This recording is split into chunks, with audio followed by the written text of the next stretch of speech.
دستای منتخب جوانان تاجیکستان با رهبری ویتالی لفچنکو تمرین‌های خود را پیش از بازی با دستای منتخب جوانان بلغاریا آغاز کرد. آمادگی همه‌جانبه فوتبالبازان پس از مسافرت بازی نخست دیده می‌شد. فوتبالبازان سرآول بعد تمرین‌های آبوتابی بدن مشغول گردیدند و بعداً یاردمچی سرمربی رحمت‌الله فضایلوف حالت جسمانی بازیگران را با استفاده از لوازمات مشقی پرزور کرد. دوام بیش از 15 دقیقه آغاز تمرین همه بازیگران با چنین نوع تمرین که قوه جسمانی آنها را بیشتر می‌سازد مشغول شدند.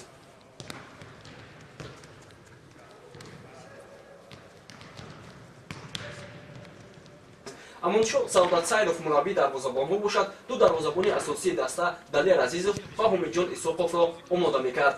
Далер Азизов дарвозабони асосии даста ки дар вохӯрии аввал муқобили Юнон тавонист тӯли 90 дақиқа дарвозаашро аз гол эмин нигоҳ дорад, ҳолати худро боз ҳам аз ин бештар барои дидори дуюми гурӯҳӣ пурқувват мекунад. мегӯянд табиб дар даста яке аз нақши муҳимро барои омодагии футболбозон мебозад. ҳолати омодагӣ ва ҳамчунин осеби бозигарон маҳз тавассути духтур муайян карда мешавад. абдусаттор қаландаров ки солҳои зиёд дар дастаҳои гуногуни мамлакат фаъолият дорад, дар самти нигоҳ доштани саломатии бозигарон нақши бориз дорад. акнун мавсӯъ 58-умин солгарди мавлуди худро дар ҷараёни кор бо бозигарон таҷлил намуд.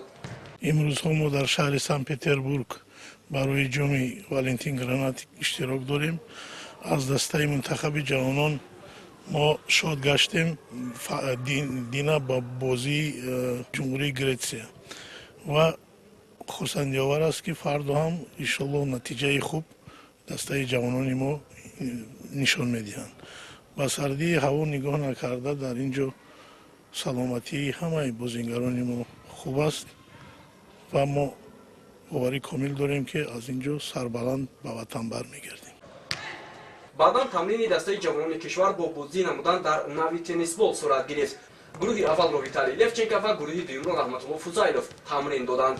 омодагии футболбозони ҷавони Тоҷикистон дар қасри бозиҳои варзишии Зенит ки дар шаҳри Санкт Петербург ҷойгир аст идома дорад ва футболбозони тоҷик ба бозии дуюми худ бо тими мунтахаби Булғория омодагӣ мегиранд ва бо сабаби он ки дар ин мусобиқот зиёда аз 15 даста ширкат дорад, ҳар даму ҳар лаҳза омодагиҳои дастаҳо дар маҷмаи варзишии Петербургси низ сурат гирифта истааст. ба ҳамин хотир тими мунтахаби ҷавонони Тоҷикистон имрӯз тамринҳои худро дар ҳамин майдон шурӯъ карданд ва дар бозӣ бо Булғория фикр мекунам ки футболбозони тоҷик рӯҳияи хеле ҳам хуб доранд ва омодаанд ки ба тими мунтахаби футболи ҷавонони Тоҷикистон кӯмак намоянд.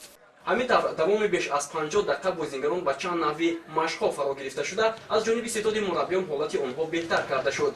бояд гуфт ки дар гурӯҳия дастаи мунтахаби ҷавонони Тоҷикистон бо касби 3 имтиёз мақоми аввалро соҳиб аст. баъдан дастаҳои Эстония ва Булғория ки бозии худро мусови анҷом дода буданд, бо як имтиёзӣ дар зинаҳои дуюм ва сеюманд.